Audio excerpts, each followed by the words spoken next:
Selamat pagi anak-anak. Bagaimana kabarnya hari ini? Tentunya tetap sehat ya. Kembali lagi kita akan belajar tematik. Hari ini pembelajaran tematik kita subtema 3, pembelajaran 1 sampai 3 ya. Di mana pembelajaran ini ada pelajaran PKN, Bahasa Indonesia, Matematika dan SPDP. Tujuan dari pembelajaran ini adalah siswa mampu nih anak-anak dapat mengidentifikasi kosakata tentang kegiatan sore hari dengan tepat, menyebutkan kosakata yang berhubungan dengan sore hari dengan lafal dan ejaan yang tepat, melengkapi kalimat rumpang dan kosakata yang terkait dengan kegiatan sore hari dengan tepat, menunjukkan kegiatan sore hari sesuai aturan di rumah, mengidentifikasi perbedaan banyaknya kumpulan benda dan membandingkan banyaknya satu kumpulan benda dengan kumpulan lain dan menentukan mana yang lebih banyak dan mana yang lebih sedikit dan mana yang sama. Serta mengidentifikasi kolase sebagai contoh karya seni dua dimensi mencakup ide, tema, objek, alat, dan bahan yang digunakan. Pelajaran kali ini kita akan belajar tentang kegiatan yang dilakukan pada sore hari sesuai aturan yang ada di rumah. Kegiatan yang dimiliki setiap orang pada sore hari berbeda-beda. Sebagai rasa syukur atas sore hari yang Tuhan berikan kepada kita, dapat kita tunjukkan dengan berkumpul dengan keluarga. Jadi anak-anak setiap sore sebagai rasa ungkapan syukur dapat berkumpul dengan keluarga. Contoh kegiatan yang dapat kita lakukan pada sore hari yang sesuai dengan aturan di rumah kita masing-masing adalah yang pertama, menyiram tanaman, bermain bersama adik atau kakak, mengulang pelajaran, mandi sore, membantu ibu. Ini adalah contoh kegiatan. Mungkin di rumah kalian masing-masing kegiatannya berbeda-beda ya. Ini hanya salah satu contoh ya kegiatan sore hari yang dapat kita lakukan di rumah sesuai aturan yang ada di rumah kita masing-masing. Selain itu, ada kebiasaan yang baik yang dapat kita lakukan. Karena kebiasaan yang baik akan berguna bagi diri sendiri dan orang lain. Jika kita memiliki kebiasaan baik akan bermanfaat bagi diri kita sendiri dan tidak merugikan orang lain. Contoh kebiasaan baiknya adalah apa? Ya, ketika ayah pulang dari bekerja, kita dapat menyambut ayah kita dengan baik. Boleh nggak ketika ayah pulang kita langsung marah-marah? Ayah, kenapa ya pulangnya lama? Papi, kenapa sih pulangnya lama-lama? Mami juga. Nah, boleh nggak kita begitu? Padahal orang tua kita sedang bekerja.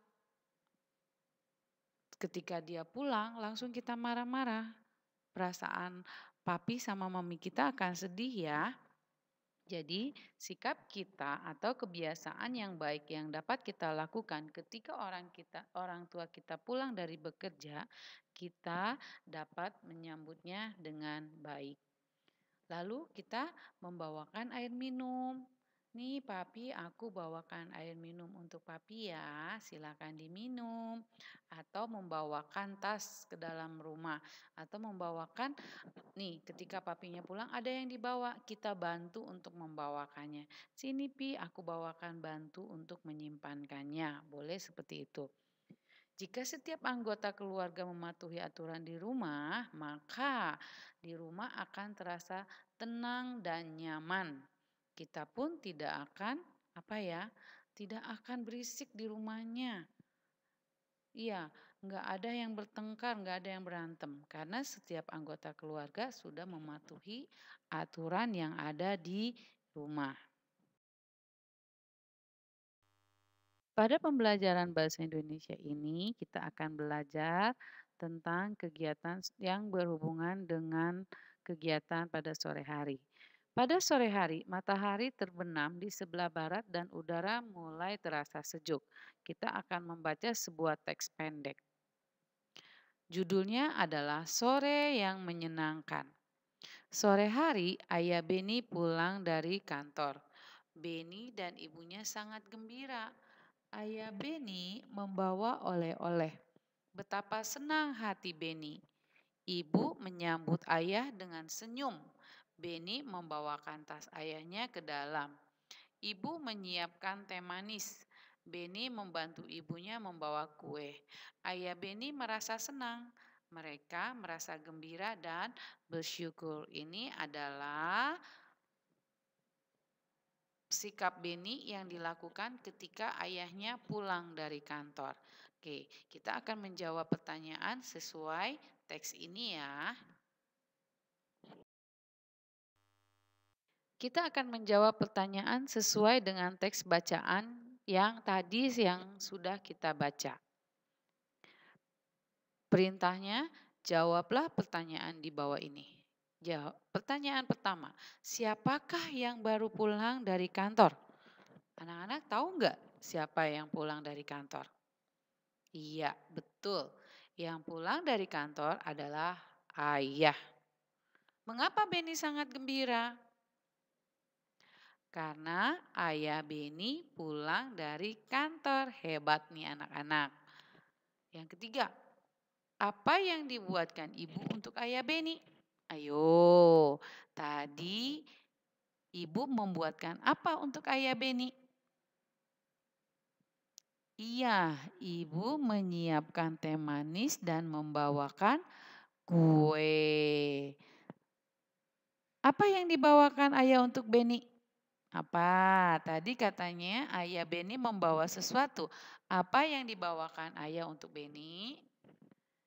Iya, ayah membawa oleh-oleh untuk Beni. Di mana ayah Beni beristirahat? Anak-anak tahu nggak ayah Beni beristirahat di mana? Ya, ayah Beni beristirahat di rumah. Ini adalah pertanyaan yang sesuai dengan teks bacaan yang tadi. Sekarang kita akan berhitung benda dan membandingkan benda menggunakan kurang dari atau lebih dari atau sama dengan. Sekarang kita lihat di sini ada berapa kelereng. Ya, kelereng ada 15. Spidol berwarnanya ada 12. Jika kita buat dalam kalimat matematikanya, kita akan membandingkannya. Bagaimana ya? Yuk kita lihat. Ya, kelereng Beni lebih banyak daripada spidol berwarna. Iya, jadi kelereng 15, spidol warna 12. Jadi 15 itu lebih banyak dari 12. Jadi kelerengnya yang lebih banyak. Ya. Oke, kalau dalam bilangan kita buat 15 lebih dari 12 dan 12 kurang dari 15 ya. Kita akan lihat contoh selanjutnya. Ya, di sini ada mobil-mobilan dan ada buku. Anak-anak tahu berapa jumlah mobil-mobilannya? Iya, 11. Dan buku tulisnya 12. Kita akan buat dalam kalimat matematikanya bagaimana ya? Ya, mobil-mobilan Beni lebih sedikit daripada buku tulis. Kenapa dia lebih sedikit? Karena mobil-mobilan itu jumlahnya 11 dan buku tulis itu jumlahnya 12. Untuk lambang bilangannya kita buat seperti ini. 11 kurang dari 12 dan 12 lebih dari 11. Kita lihat. Nih, angka 11 itu lebih kecil ya dari angka 12. Dan angka 12 itu lebih besar dari angka 11. Jadi, 11 kurang dari 12 dan 12 lebih dari 11. Pembelajaran SBDP kita hari ini yaitu belajar tentang kolase. Anak-anak tahu nggak apa sih kolase itu? Kolase adalah contoh karya ekspresi dua dimensi. Dalam membuat kolase, kita membutuhkan apa yang kita butuhkan untuk membuat kolase? Gunting, lem, dan kertas origami. Cara membuatnya bagaimana? Oke, yang pertama anak-anak gunting kertas origami kecil-kecil ya. Hati-hati menggunakan guntingnya. Siapkan gambar yang akan ditempel, lalu sobekan tadi ditempel ke gambar menggunakan lem. Nih, supaya anak-anak tahu bagaimana contoh gambar kolase ini contohnya. Ya, nanti kita akan coba membuatnya ya.